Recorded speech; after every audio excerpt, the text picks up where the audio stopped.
Salut, c'est Emilien. Bon, aujourd'hui, pas de vidéo sur le sport. Je t'emmène au parc. On va parler de transpiration. C'est pas un sujet hyper sexy, mais c'est important. Donc c'est parti. Ok, donc déjà, qu'est-ce que c'est? Alors la transpiration, c'est essentiellement de l'eau, à 99% de l'eau. C'est émis à la surface de la peau par des glandes dites sudoripares et ça permet à notre corps de se refroidir via l'évaporation. Alors physiquement, ça consiste au changement d'état qui absorbe une grande quantité d'énergie sous forme de chaleur et qui permet à notre corps de se refroidir. Si vous avez déjà fait un peu de physique, ça s'appelle l'enthalpie de changement d'état. L'eau qui est non évaporée et qui reste à la surface de notre corps, elle contribue aussi à refroidir notre température corporelle puisqu'elle se refroidit naturellement. Mais il faut un certain nombre de conditions pour permettre à notre peau de transpirer. Alors déjà, évidemment, il faut être bien hydraté et il faut aussi que l'humidité de l'air soit suffisamment faible pour permettre à notre corps d'évacuer cette eau. Alors naturellement, en moyenne, on évacue déjà aux alentours de 1 litre de transpiration par jour. Mais évidemment, dans des cas où on fait un gros effort physique ou alors qu'il fait très chaud, le corps peut transpirer beaucoup plus, jusqu'à 10 litres par jour. Bon, ça c'était la partie fun, je suppose que vous étiez déjà en partie au courant, mais maintenant il faut qu'on parle d'un truc un petit peu moins marrant, le changement climatique. Bon alors, comme on vient de le dire, on transpire quand il fait chaud. Jusque-là, ça va. Mais en fait, du fait des émissions de gaz à effet de serre d'origine humaine, la température moyenne sur la planète, elle a déjà largement augmenté. Alors cette température, elle augmente de manière globale, c'est le fameux 1,18 degré dont on parle de plus en plus souvent, mais en fait, elle augmente très différemment en fonction des aires géographiques. Elle augmente par exemple beaucoup plus sur la Terre que dans les mers. Mais en fait, le changement climatique, c'est pas juste qu'il fait un peu plus chaud, il y a aussi une augmentation de la fréquence, de la durée, de l'intensité et de l'étendue de certains phénomènes climatiques extrêmes, comme, au plus grand des hasards, des canicules. Alors si vous êtes né en 2020, ce dont je doute, mais soit, vous avez de 4 à 7 fois plus de chances de vivre des canicules que si vous étiez né dans les années 60. 4, c'est le cas où on fait beaucoup d'efforts dès maintenant, et 7, c'est si on fait semblant et qu'on continue comme actuellement. Par contre, à chaque fois qu'on annonce des chiffres comme ça, il y a des grosses incertitudes, et donc là, ici, l'incertitude est de 2, c'est-à-dire qu'on peut monter jusqu'à 9 et descendre jusqu'à 2. Bon, et qui dit canicule, dit transpiration. Sauf que j'ai une mauvaise nouvelle, mais en fait il existe un moment à partir duquel la transpiration ne suffit plus pour rafraîchir notre corps. Et on peut tout simplement mourir de chaud.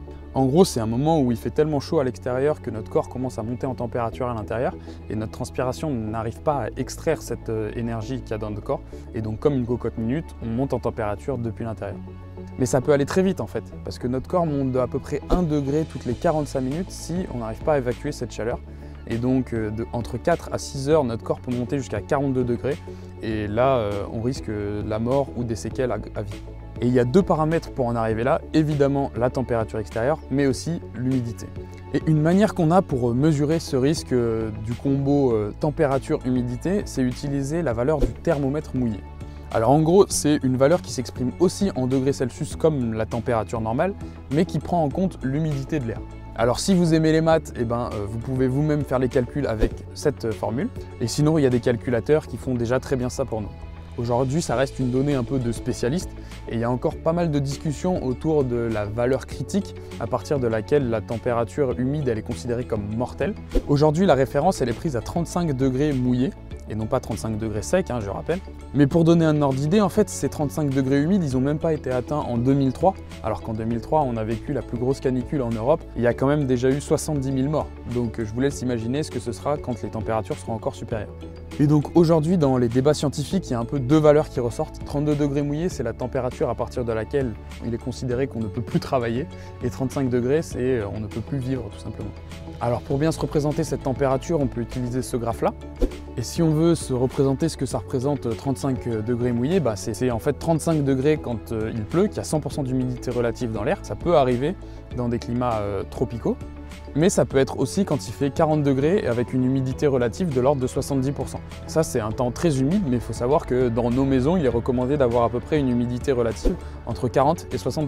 Et donc au final, la température humide, elle est toujours inférieure à la température sèche. Elle se valent seulement quand il pleut en fait. Alors aujourd'hui, sur l'ensemble de la planète et avec les données qu'on a, on n'a jamais enregistré cette valeur de 35 degrés humide, mais ça risque d'arriver très rapidement. En fait, avec l'augmentation de la fréquence des canicules et la perturbation du cycle de l'eau, qui sont tous les deux des phénomènes du changement climatique, on a un risque accru que cette température arrive bien plus tôt que prévu. Et le plus souvent, c'est proche des côtes ou des massifs montagneux, en gros là où il y a des précipitations qui peuvent être très importantes. Sur ce graphe, vous pouvez voir un peu l'historique des maximums des températures humides enregistrées entre 1979 et 2017.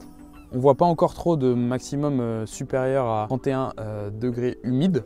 Ce qui est intéressant de regarder, c'est aussi les projections sur l'avenir, parce qu'avec le dérèglement climatique qu'on a déjà engendré depuis le début de l'ère industrielle, on a des risques en Inde et au Pakistan notamment, que ce soit des climats qui ne soient tout simplement plus vivables. Ce qu'on voit sur ce graphe-là, c'est le nombre d'occurrences dites de stress thermique. En gros, ça correspond à 3 jours ou plus où le thermomètre mouillé peut atteindre un certain stade.